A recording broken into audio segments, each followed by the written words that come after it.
Hi, I'm Helena. So today we're going to talk about the third part of the Bayreuth ring of the Nibelung. And I have to start out with a little bit of a funny coincidence because actually, like, it was recently my birthday, and for the first time ever, I got a birthday card from Bayreuth. I don't know why. It's just like the Society of Friends of Bayreuth, which I'm a part of, and they got me this handwritten.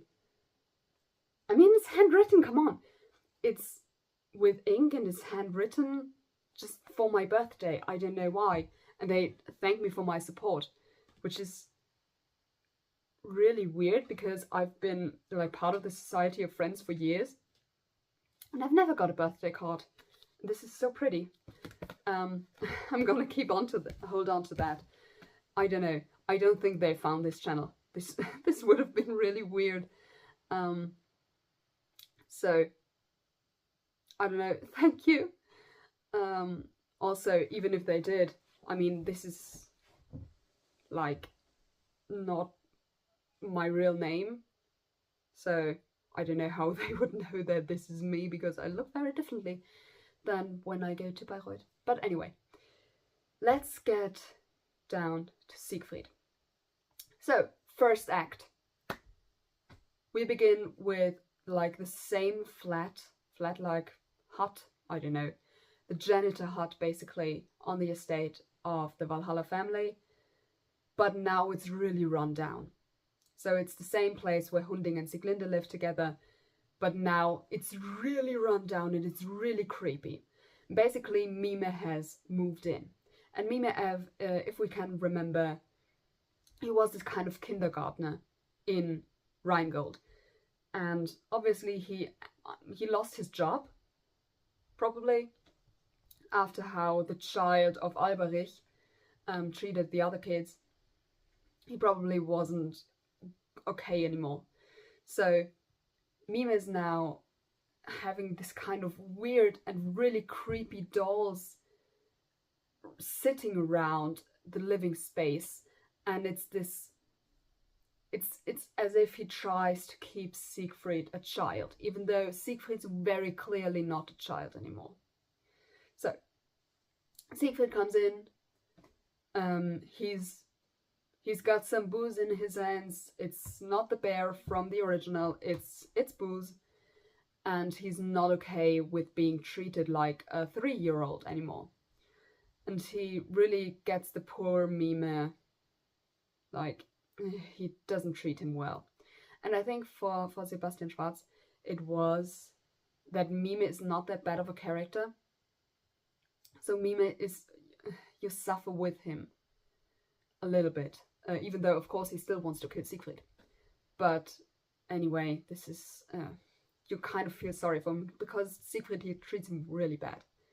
Anyway, Siegfried leaves again because he's still not good with Mime, and then the Wanderer comes in, and we see now that Wotan has gotten really old. And you know, normally the space is not that great, or the times between is not that big. But now Wotan, we really see that he's grown old. So he's still in his yellow suit and all. He's now got security around him. This is new. His hair is grey, but otherwise he's still Wotan. And he and Mime talk a little bit, and there are old wounds that are reopened and stuff like this. So it's not really pretty, and they kind of remind each other of the faults and of the past. Faults of the past. And there we get to why I think Sebastian Schwarz said that Alberich and Wotan are twin brothers. Which is because at one point Wotan calls Wotan Licht Alberich. So the light version of Alberich. There's Night Alberich and there is Light Alberich. And Night Alberich is Alberich, and Light Alberich is Wotan. So They kind of seem like the same person, but just one night and one light. So I think this is where this came from. Also, this would make Mime another brother. So Wotan, Alberich and Mime would be brothers. In a way. But Wotan was the only one who escaped poverty and made himself a name and got this estate and all, which of course resulted in jealousy of the others. But anyway, so Wotan is really again down, because when is he not? I think he was really broken after he lost his daughter. By the way, I didn't say this because I think it would be too much, but he also kissed his daughter goodbye. And it's not like a daddy-daughter kiss. It's more like a full-blown wedding night kiss. Anyway, don't want to go into this. It's really weird. Wotan and his daughters, like, no. People, just leave him alone. Come on. Anyway, every girl who has a daughter, who has a father, out. And we still don't know whether Siegfried is actually Wotan's son or Hunding's son. So, even though Siegfried is dark blonde, but his daddy is dead.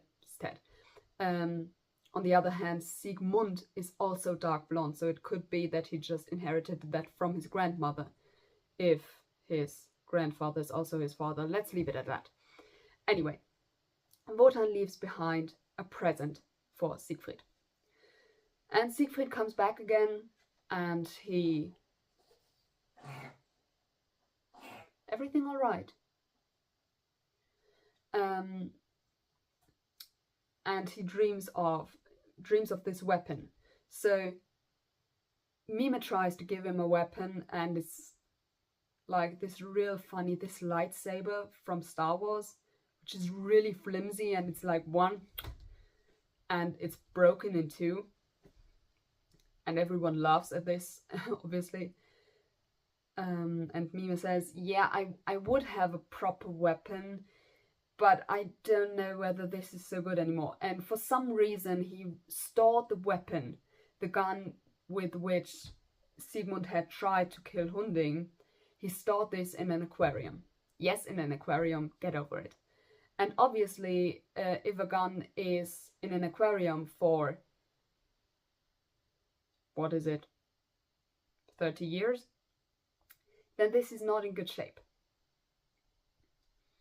And it's like this green and slimy thing, and it's not working anymore, obviously. So Siegfried's like, I can't work with this. This is impossible. And opens then his present from Wotan, who he has not met at this point. And there is this, oh god, yes, I remember the name. There's this walking cane inside, and Siegfried's like, what would I do with that? This is weird. But ultimately, he finds out. No, we're gonna leave that to later. Anyway, Siegfried now really wants to know what his past was, what about his mother, what about his father. And Mime has this really weird puppet theater where for some unknown reason is also Sieglinde's dress that she wore in the Valkyrie.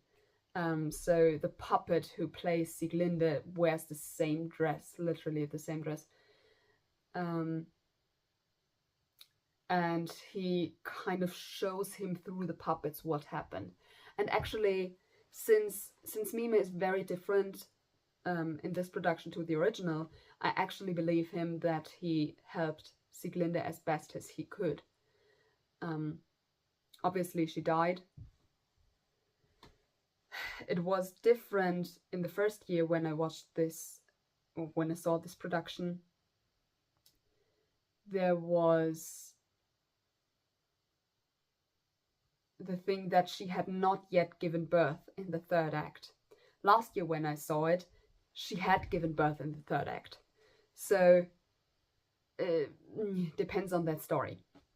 So Mime may or may not have helped her give birth, but eventually he got the weapon of Siegmund and he got the child. So anyway, he's told the story, and he's like, she wanted you to be afraid. And by the way, there's this old guy in the nursery home, and maybe he can give you a reason to be afraid and stuff like that. Because obviously Mime has not yet given up the thought of the child that Fafner took away with him, who would also be now an adult, obviously, because Siegfried's about, I don't know, in his 20s, in his late 20s, 30 maybe.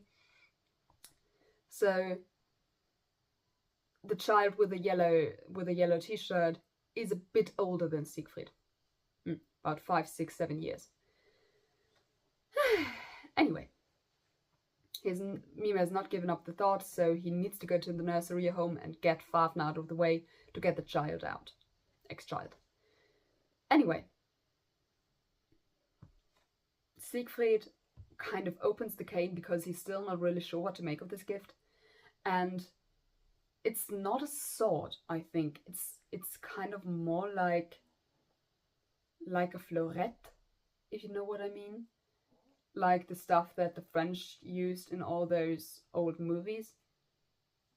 You know what I mean? Three Musketeers. So it's more like that. It's a really, really thin sword, if even. It's like Arya Stark needle. By the way, talking of Game of Thrones, I think Siegfried is the most unclear. I didn't do this in the other video. This is absurd. The most unclear of all the characters. I think he personally is, by who his parents are, he would be Joffrey, but he also has a lot of like torment in him, and also, nah, let's leave it at that. We're not going to go into this. I might go into this like next week with the Wagnerian series, but never mind.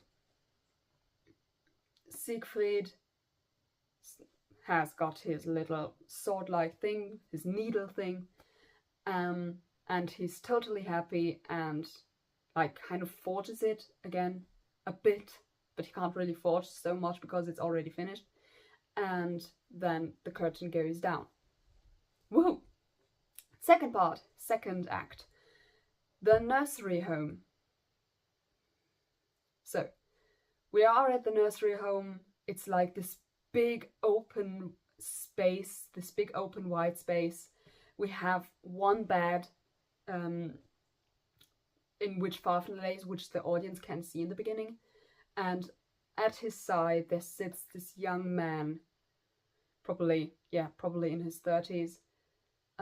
Depends on how old Siegfried is, because again, Siegfried is much younger. There sits this man in his yellow t-shirt with a little Rubik's Cube around his neck that Wotan gave him in Rheingold. And he's just sitting alongside and kind of has to live with this grumpy old person lying in the bed. Then Eiberich comes, and he still has this thought of winning the child back, because he's still a really great child and he still sees potential, but he's lost him obviously a few decades ago. And then Wotan comes just to see the spectacle and what's going on there. And ultimately Mime and Siegfried are coming. So Siegfried, he's got some takeout with him. He doesn't know how long this will be, so he stopped at the next Chinese parlor, and then at the next Chinese restaurant, and gotten himself some noodles, which he will eat on stage. I hope these are warm. I don't know. I can't stand cold Chinese noodles, so I really hope for them that these are fresh and warm. But he eats them on stage, kind of makes himself comfortable. Also has a new friend in the forest bird, who is actually like a very mistreated nurse who has to care for Fafner, and he is again this grumpy old dude who no one really likes. So yeah, not the best. Anyway, he is now a friend of her, and Mime always has this kind of, he wants a bit to go to the guy with the blonde, with the gold t-shirt, but, well, doesn't really get there yet. Ultimately, Wotan leaves, and they're alone again, and Fafner comes out, as he did as a snake out of the cave. Now he comes out, the bed is turned, and he's old. He's about, let's say, 300 years old by the look of it, which of course is impossible, because they are all mortal. But he really looks terrible, and he gets out of his bed, has this kind of carriage cane thingy, with which he walks, and the blonde, why do I always say the blonde? The guy with the golden t-shirt helps him a little bit, but not really. And Siegfried's being an ass, even more, because he saw how his new friend the forest bird is mistreated. So he kind of really bullies this old man, and he kicks away the carriage, so the worm, Fafner, who is still in his human form, can't stand anymore, and he falls to the ground and is, well, dying. He has a heart attack. So this is not the famous, I've got my sword, I'm gonna like stab you with it and then you're gonna die. No, he has a heart attack. And the horrible thing is there are all these bystanders, because there's the guy in the golden t-shirt, there's the forest bird, there's Mime, there's Siegfried, there's Alberich. I don't know if Wotan, I don't think Wotan's there anymore. They're all bystanders, and they all watch him die, which is like really not a good thing, but it's kind of the end of a patriarchy, and patriarchy in the truest sense of the word. So we have this one father figure of the guy with a golden t-shirt is dead, and then Siegfried also kills Mime. / I think it's a group effort between the forest bird and Siegfried, and I think it's ultimately Hagen who oh my god, this is stupid. It's ultimately the guy in the golden t-shirt. Sorry, I spoiled it. It's ultimately the boy in the golden t-shirt who then has a cushion with him. And you know how it goes. So they kill Mime. And this is kind of the end of the patriarchy, in a way. And the guy with the golden t-shirt also has this kind of, I don't know, in German it's called a Schlagring. So it's this set of rings with an iron bar, so you can hit really hard. So this is kind of a version of the ring that they actually wear. And he finds this, and it's really glittery and it's really pretty. So Siegfried still wants to have a mate, and the forest bird is like, oh yeah, you know, there's this estate where there should be a beautiful woman cryo-frozen. So we could totally go there. And because they don't have anything better to do, the forest bird and Siegfried and the guy with the gold t-shirt, they go there. I know, I'm so sorry that I spoiled this now. Anyway. So they all leave. This is the end of the second act. Patriarchy has been broken. It's modern times. The fathers are dead. And, well, 2 overbearing fathers and 2 sons who have been coming in the complete different direction, because one always wanted to go away and the other one always stayed, even though it was a horrible situation. But anyway, this is the second act. Let's get to the third act. The third act, we're back at the estate. So as you know, the third act is kind of divided into three parts. The first is Wotan and Erda, the second is Wotan and Siegfried, and the third is Siegfried and Brünnhilde. So, we now know that Erda, for some reason, well, first of all, the house, we're back at the estate now, so the house is completely abandoned. Nature has taken back, well, what is rightfully hers, basically. It's really abandoned, it's not in a good shape, there's like rubbish lying around and all that. It's not pretty. And Erda has returned at some point in her life. So she's now blind. She's not good anymore. She has, if you remember, there was this girl in the Rheingold. So she's grown up at the time.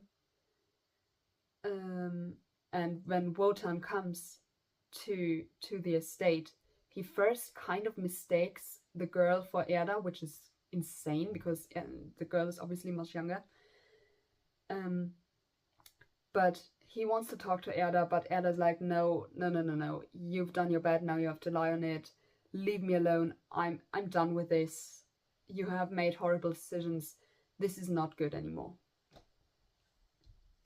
We can understand this, kind of. So I do not remember. I think Erda leaves. And then Wotan, at least in last year's production, I don't remember if it was the same case, like in the original production, but Wotan takes another gun because there's so many guns around and wants to kill himself, wants to off himself.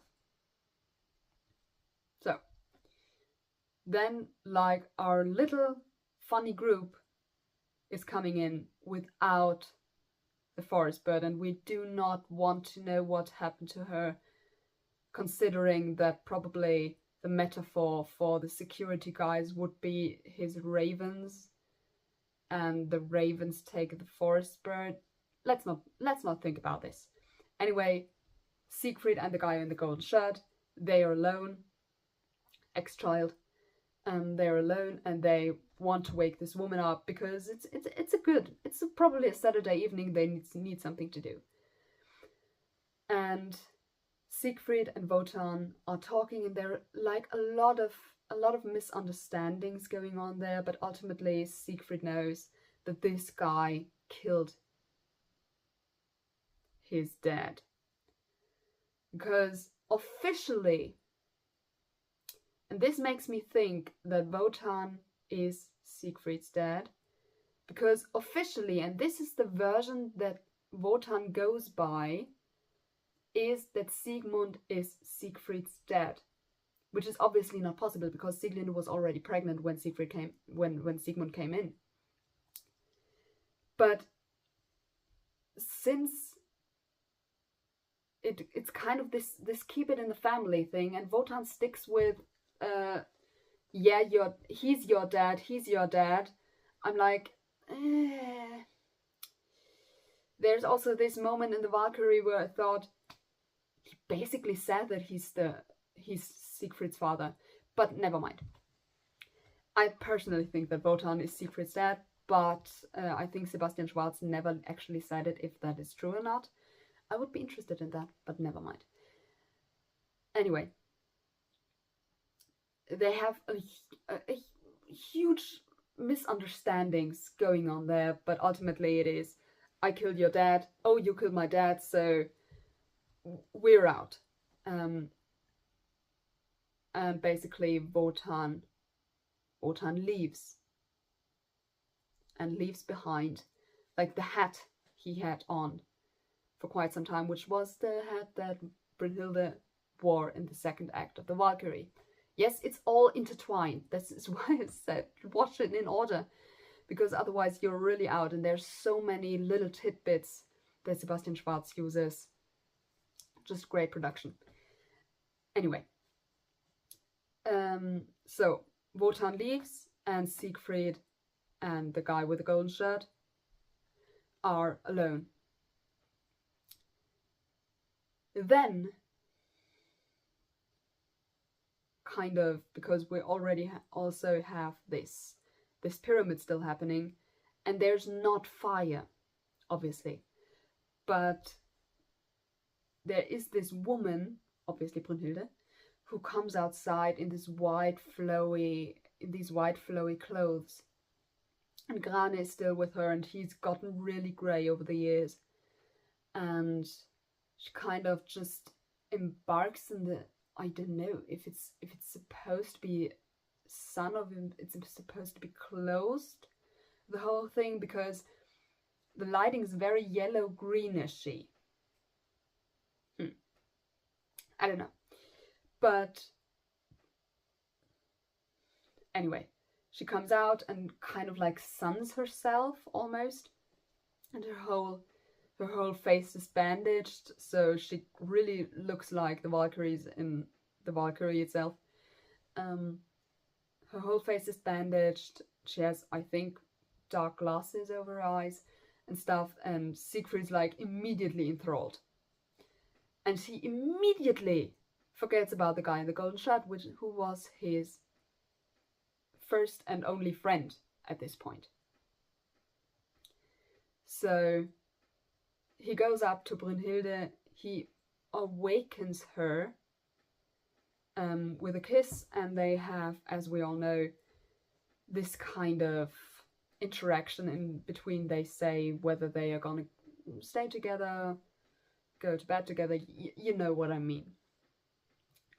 All the while, the guy in the golden shirt feels abandoned, and he wants revenge for what happened.